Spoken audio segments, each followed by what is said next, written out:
Well, good evening, friends. Mark Holmes here, and as always, I want to thank you all for watching, commenting, subscribing, and being part of the Jobu Sports Report. Without you guys, it ain't working. Without you guys.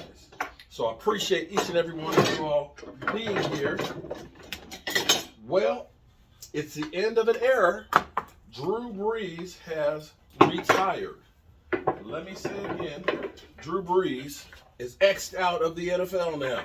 He is officially retired. He's done. He's out of here. And it's on to the next thing. So, that's one less team with a quarterback. The question will be is, what will Sean Payton do? Will he rely on shameless Winston? I don't know. Will he go to the running back / quarterback, Tyson Hill? Who knows? Will he be one of those guys that might look at, say, Russell Wilson? Hadn't heard any rumors about that, but if you're a team that thinks you are close, you might make that move. Now, the problem for New Orleans is they're literally in cap hell. They are making a lot of moves to free up capital and letting a lot of players go. So there's that problem. Now, if you were able to get Russell Wilson, basically Seattle would incur a lot of his salary for this year. So that's where it would actually make sense for New Orleans. But you're giving up future draft capital, and you're going to have to give up a lot for it. So I don't think that that's going to be the move that they make. They may decide now is the time to start rebuilding and start letting go a lot of the high-priced players, try and make some trades to get some more picks, and try and get young again to start all over for a new run. At least that's the way I would look at it. But, you know, what do I know? I'm a guy with a day job and a voodoo doll here on a Sunday afternoon building a picnic table. So there's that. Now, the problem for Russell Wilson is this.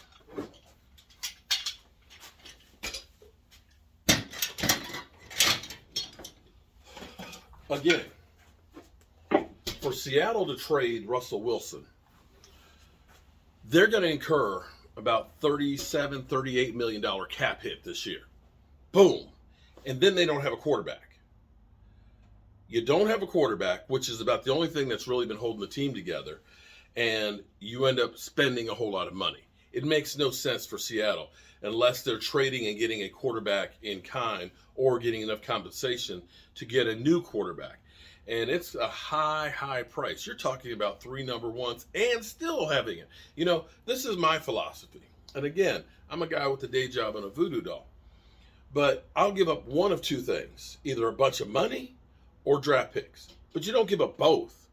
You don't give up both. You're the one that's incurring all the risk here. I've got to spend money and draft pick? No.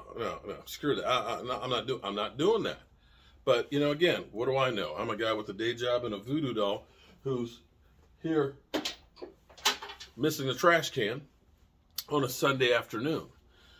But Drew Brees, man, it's a long career. I remember meeting Drew Brees, I want to say 2007 maybe. After Katrina, we were down in New Orleans, and we did a PSA with Drew Brees and I think Mike McKenzie from New Orleans. I also met Mike Haynes there. Drew Brees was great. Gave his whole day. We did some stuff with the kids and everything else on the playground build and stuff. And I met Mike Haynes, Hall of Famer. famous for being traded from New England to the Raiders, ends up being a Hall of Famer, and at the time was actually working with the NFL with the young players, the new players, the rookies.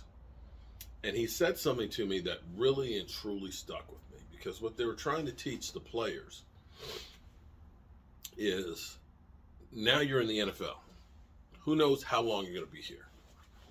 But now that you have that target on your back, everybody from friends, family, investors, everybody's going to come to you about you giving them some money or investing some money and things like that.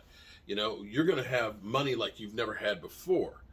And instead of going out there and buying, 10, 15, high priced cars, something that will depreciate, instead of going through and buying your mama a house, he said, go through and buy your mama an apartment building. Put your money in something that will make money as opposed to depreciating. If you buy your mom an apartment building, that means every month the people that are living there are paying rent. It's making money for you. It's putting your money to work. When you go through, like, not to throw Terrence Williams under the bus, but when Terrence Williams had, I forgot what kind of car that was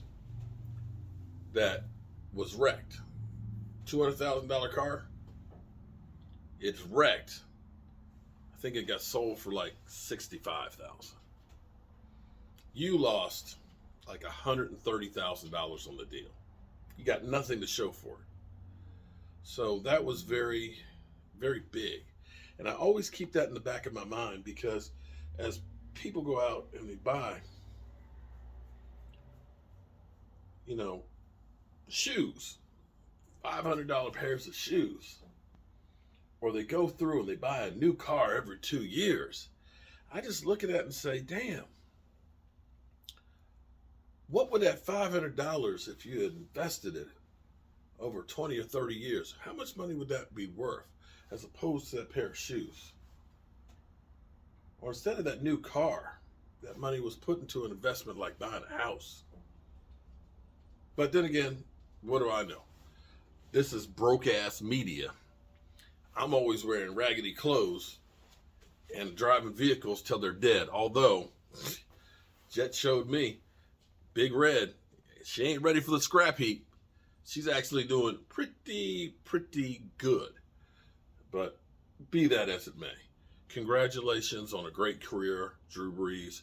You got to live the dream. You owned New Orleans. You held up that Super Bowl trophy, and nobody take that away from you.